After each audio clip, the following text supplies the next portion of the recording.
Hello दोस्तों, आप सभी का स्वागत है इसके टेक्निकल क्लासेस में। तो चलो दोस्तों, आज बात करने वाले हैं इल्यूमिनेशन और इल्यूमिनेशन के सभी प्रकार के प्रश्न को देखने का प्रयास करेंगे जो एग्जाम में बार बार पूछा जाता है। चाहे आप लोग कोई भी टेक्निकल गवर्नमेंट एग्जाम का तैयारी कर रहे हैं तो आप लोगों के लिए बहुत हेल्पफुल होने वाला है। ठीक है, चाहे बीआरसी का तैयारी कर रहे हैं, चाहे यूपीपीसीएल T2 का तैयारी कर रहे हैं, चाहे एनपीसीएल का तैयारी कर रहे हैं, तो आप लोग इस वीडियो को जरूर एंड तक देखिएगा। आज का सबसे पहला प्रश्न से स्टार्ट करेंगे। आज का सबसे पहला प्रश्न दिया, निम्नलिखित में से कौन सा फिलामेंट लैंप के लिए प्रयोग नहीं हो सकता है। यानी कि फिलामेंट लैंप के रूप में किसका प्रयोग नहीं करेंगे भाई। यानी कि जो प्रयोग होता है फिलामेंट लैंप के रूप में किसका प्रयोग नहीं करेंगे। ए में कह रहा है कार्बन फिलामेंट, तो कार्बन फिलामेंट का तो प्रयोग होता है। ठीक है, इसका जो तापमान की अगर बात किया जाए तो 3400 डिग्री सेल्सियस होता है। कितना होता है? 3400 डिग्री सेल्सियस होता है किसका, कार्बन फिलामेंट का। साथ ही साथ चटल फिलामेंट का भी प्रयोग करते हैं और टंगस्टन फिलामेंट का भी प्रयोग करते हैं, लेकिन नाइक्रोम फिलामेंट का प्रयोग जो है यानी कि इसमें जो है नहीं किया जाता है। किसमें? फिलामेंट लैंप में। तो नहीं वाला पहचाना था। राइट आंसर जो होगा दोस्तों ऑप्शन इसका डी सही होने वाला है। क्या सही होने वाला है? डी सही होने वाला है। अगला प्रश्न पे चलेंगे। आज का अगला प्रश्न क्या कह रहा है उस पर बात करते हैं, है ना। आज का अगला प्रश्न दिया हुआ है, क्वेश्चंस में कह रहा है इलेक्ट्रिक करंट के उष्मन प्रभाव के सिद्धांत पर निम्नलिखित में से कार्य नहीं करता है। यानी कि उष्मन प्रभाव पे कौन कार्य नहीं करता है उसके बारे में बताना है। कौन सा प्रभाव पे भाई? तो उष्मन प्रभाव पे, है ना। और उष्मन प्रभाव पे दोस्तों यानी कि जो वर्क नहीं करता है उसके बारे में बताना है। और उष्मन प्रभाव पे दोस्तों यानी कि वर्क जो नहीं करता है, ए में क्या कह रहा है यानी कि वाटर हीटर, तो वाटर हीटर तो उष्मन प्रभाव पे वर्क करता है। टंगस्टन फिलामेंट लैंप भी करता है और कैथली भी करता है। ठीक है ना, इलेक्ट्रिक कैथली जो होता है ये भी यानी कि हीट के यानी कि उष्मा प्रभाव पे कार्य करता है। लेकिन यानी कि डी में जो दिया है डीसी मोटर दोस्तों, ये जो है उष्मन प्रभाव के सिद्धांत पे काम नहीं करता है। ठीक है ना, ये जो है दोस्तों उष्मन सिद्धांत के प्रभाव पे कार्य नहीं करता है। तो राइट आंसर नहीं वाला पहचाना था, ऑप्शन इसका डी सही हो जाएगा। ठीक है, क्या सही हो जाएगा? डी सही हो जाएगा। अगला प्रश्न आज का दिया, निम्नलिखित में से कौन सा से गैस डिस्चार्ज लैंप है। यानी कि गैस डिस्चार्ज लैंप कौन सा लैंप है भाई। तो ऑप्शन ए में जो दिया है सोडियम वाष्प लैंप दिया हुआ है। ठीक है, तो सोडियम वाष्प लैंप तो गैस डिस्चार्ज लैंप है ही, साथ ही साथ यानी कि उच्च दाब मरकरी वाष्प लैंप गैस डिस्चार्ज लैंप है और निम्न दाब मरकरी वाष्प लैंप गैस डिस्चार्ज लैंप है। तो इनमें से सभी लैंप जो दिया हुआ है, लैंप जो दिया हुआ है सभी गैस डिस्चार्ज लैंप है। तो राइट आंसर जो होगा इसका डी सही हो जाएगा, क्योंकि गैस डिस्चार्ज लैंप के बारे में पूछ रहा है और सभी लैंप जो इसमें दिया हुआ है सभी गैस डिस्चार्ज लैंप है। ठीक है, अब चलिए अगला प्रश्न आज का दिया हुआ है, क्वेश्चंस में कह रहा है थर्मोस्टेट की द्विधात्विक एस्टेट निम्नलिखित की बनी होती है। किसका भाई? यानी कि थर्मोस्टेट का, है ना। और थर्मोस्टेट का यानी कि द्विधात्विक एस्टिप जो बना होता है उसके बारे में बताना है। और देखिए दोस्तों यानी कि इसका जो ब्रश बना होता है, ठीक है, यानी कि द्विधात्विक एस्टिप जो बना होता है ये बना होता है आपको ब्रश आयरन का। किसका होता है बना हुआ? ब्रश आयरन का बना होता है। ठीक है, ब्रश आयरन का बना होता है। ऑप्शन किस में दिया है? Brush iron.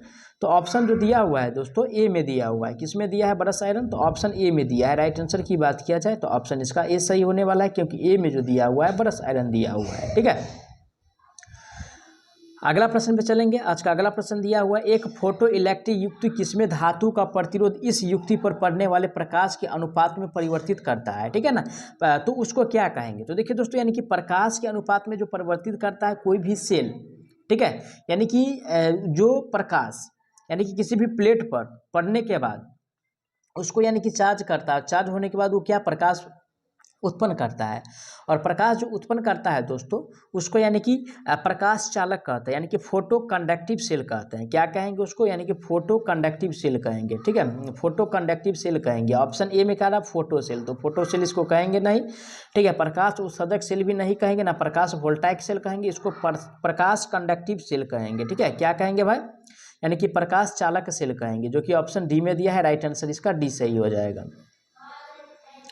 आगे बढ़ते हैं नेक्स्ट क्वेश्चंस पे। आज का अगला प्रश्न दिया है, क्वेश्चंस में कह रहा प्रदीप्ति के संदर्भ में अवमूल्यन गुणांक क्या बताता है। ठीक है, प्रदीप्ति के संदर्भ में कह रहा है दोस्तों, तो ऑप्शन ए में क्या कह रहा है? कमरे की स्थितियां, बी में क्या कह रहा है? वोल्टता में परिवर्तन, सी में कह रहा है स्थापन की कीमत में कमी, और डी में कह रहा है लैंपों से प्राप्त प्रकाश में कमी। ठीक है ना, यानी कि लैंपों से जो प्राप्त होता है प्रकाश में कमी, क्या उसको बताता है?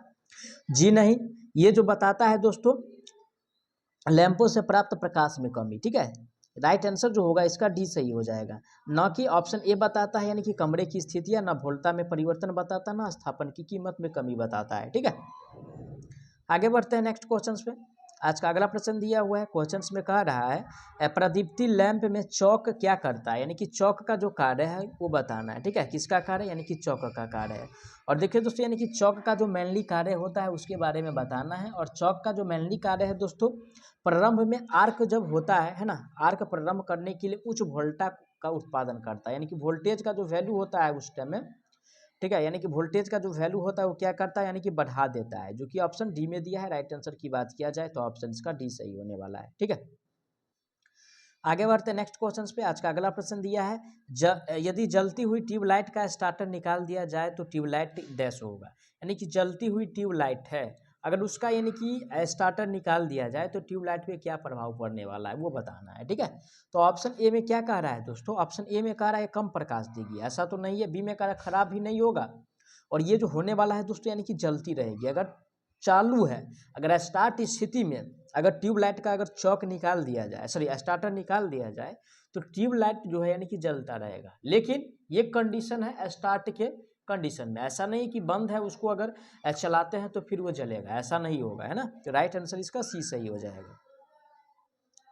आगे बढ़ते हैं नेक्स्ट क्वेश्चन पे। आज का अगला प्रश्न दिया है, कह रहा है निम्न दिए गए किस स्थिति में अधिकतम लेवल का उद्दीपन की आवश्यकता होती है, यानी कि सबसे ज़्यादा जो प्रकाश की आवश्यकता होती है किस क्षेत्र के लिए होता है भाई। तो ए में जो कह रहा है कि हॉस्पिटल वार्ड के लिए। ठीक है, बी में कह रहा प्रूफ एडिटिंग के लिए, सी में कह रहा असेंबली लाइन के लिए, और डी में कह रहा फाइन मशीन वर्क के लिए। तो सबसे ज़्यादा लाइट दोस्तों यानी कि फाइन मशीन वर्क जो होगा वहाँ पे आवश्यकता होती है, जो कि राइट आंसर डी सही हो जाएगा।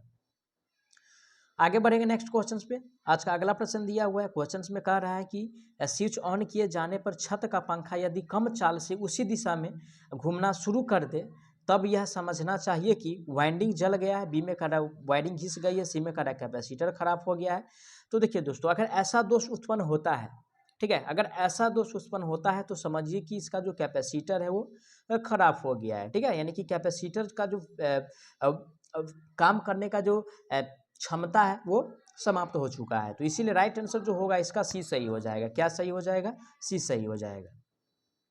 अगला प्रश्न पे चलते हैं। अगला प्रश्न दिया, सुरक्षा के दृष्टिकोण से स्विचों को निम्नलिखित का नियंत्रण करना चाहिए, यानी कि सुरक्षा के दृष्टिकोण से, यानी कि स्विचों से जो है दोस्तों स्विचों को किससे नियंत्रित करना चाहिए। तो अगर सुरक्षा के दृष्टिकोण से अगर बात किया जाए तो स्विचों को दोस्तों यानी कि फेज तार, है ना, किसको, यानी कि फेज वायर जो होता है, यानी कि फेज तार जो उससे यानी कि कंट्रोल करना चाहिए, उससे क्या करना चाहिए, कंट्रोल करना चाहिए। ऑप्शन किस में दिया है, ए में कहा न्यूट्रल तार, तो न्यूट्रल तार से करेंगे नहीं, ओनली फॉर फेज तार से किया जाता है, जो कि ऑप्शन बी में दिया है फेज तार। राइट आंसर की बात किया जाए तो बी इसका सही होने वाला है। आगे बढ़ते हैं नेक्स्ट क्वेश्चन पे। आज का अगला प्रश्न दिया है, घरों में पंखे और लैंप निम्नलिखित में जोड़े जाते हैं, यानी कि किसकी बात कर रहा है भाई, पंखा और लैंप। इसको जो जोड़ते हैं दोस्तों यानी कि समानांतर में जोड़ते हैं, किस में जोड़ते हैं, समानांतर में जोड़ते हैं, न कि श्रेणी में जोड़ा जाता है, न कि यानी कि सीरीज में जोड़ा जाता है, ओनली फॉर समानांतर में जोड़ा जाता है। ऑप्शन ए में करा समानांतर, सॉरी श्रेणी, तो श्रेणी में कभी जोड़ेंगे नहीं, ये समानांतर में जोड़ा जाता है, जो कि राइट आंसर इसका भी सही हो जाएगा, क्योंकि बी में जो दिया हुआ है समानांतर में कह रहा है। ठीक है, आगे बढ़ते हैं नेक्स्ट क्वेश्चंस पे। आज का अगला प्रश्न दिया है, क्वेश्चंस में कह रहा है ट्यूबवे सिंगल पोल स्विच निम्नलिखित के कनेक्शन का कंट्रोल करता है, यानी कि ट्यूबवे स्विच का उपयोग कहाँ कहाँ करते हैं।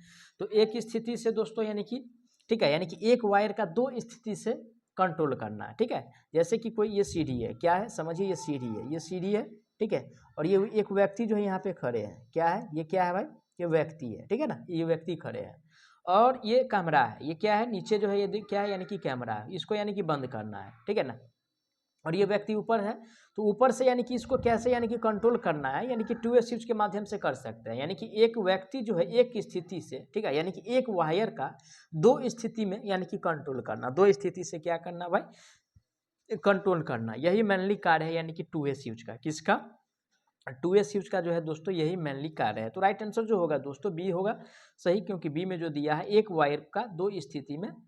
ठीक है, अब चलिए आगे बढ़ते हैं नेक्स्ट क्वेश्चन पे। आज का अगला प्रश्न दिया हुआ है, आज का अगला प्रश्न है, भार को स्विच ऑफ करने पर स्पार्किंग होने का कारण है कि परिपथ निम्नलिखित विद्यमान होता है। ठीक है, जब स्विच को ऑफ करते हैं तो स्पार्किंग जो होता है, ठीक है, मेनली जो इसका जो वैल्यू होता है, ठीक है, उसमें यानी कि इंडक्टेंस का जो वैल्यू होता है भाई, है ना, इंडक्टेंस का जो वैल्यू होता है वो बहुत ज़्यादा होता है, यानी कि उच्च होता है, किसका वैल्यू, यानी कि इंडक्टेंस का। इंडक्टेंस का जो वैल्यू होता है काफ़ी ज़्यादा ऊंचा होता है, इसीलिए यानी कि वहाँ पे स्पार्किंग देखने को मिलता है, स्पार्किंग की तरह यानी कि आग की तरह उससे निकलता है। तो राइट आंसर जो होगा दोस्तों हाई इंडक्टेंस के कारण, जो कि ऑप्शन ए में दिया हाई इंडक्टेंस, राइट आंसर ये इसका सही होने वाला है। आगे बढ़ते हैं नेक्स्ट क्वेश्चन पे। आज का अगला प्रश्न दिया है ट्यूबलाइट परिपथ में उच्च वोल्टेज का प्रवाह निम्नलिखित द्वारा उत्पन्न होता है। किसके द्वारा उत्पन्न होता है भाई? ठीक है, तो उच्च वोल्टेज का जो प्रवाह होता है, और ये जो मेनली रूप से अगर देखा जाए, है ना, और ये जो देखा गया है यानी कि चौक के द्वारा। किसके द्वारा? क्योंकि यानी कि करंट का वैल्यू को क्या करते हैं, कम कर देता है, और वोल्टेज का वैल्यू को बढ़ा देता है। ठीक है, राइट आंसर इसका भी सही हो जाएगा। आगे बढ़ते हैं नेक्स्ट क्वेश्चंस पे। आज का अगला प्रश्न दिया हुआ है, क्वेश्चंस में कह रहा है कि 0 वाट का लैंप की विद्युत खपत है। ठीक है, देखिए कोई भी बल्ब पर अगर 0 वाट लिखा हुआ है, ठीक है, तो वो बल्ब जो खपत करने वाला है 5 से 7 वाट, है ना, 5 से 7 वाट वो खपत करेगा। 0 लिखा है फिर भी 5 से 7 वाट खपत करेगा। ऐसा थोड़ी है कोई भी व्यक्ति है दुनिया में जो बिना खाए रह सकते हैं, नहीं है। तो इसी प्रकार कोई भी बल्ब जो है बिना यानी कि खपत किए वो जल नहीं सकते हैं, है ना। तो इसीलिए यानी कि 5 से 7 वाट जो है यानी कि खपत करता है 0 वाट वाला। तो राइट आंसर इसका बी सही हो जाए, क्योंकि बी में जो दिया हुआ है 5 से 7 वाट दिया हुआ है। मैं आशा करता हूँ आप लोग सारा प्रश्न को अच्छा से समझे होंगे। अगर कोई प्रश्न में किसी प्रकार का डाउट रहता है तो उसके लिए आप लोग कमेंट कीजिए, आपको जवाब बहुत जल्द मिलेगा। तो चलिए मिलते हैं नेक्स्ट पार्ट में, तब तक के लिए जय हिंद।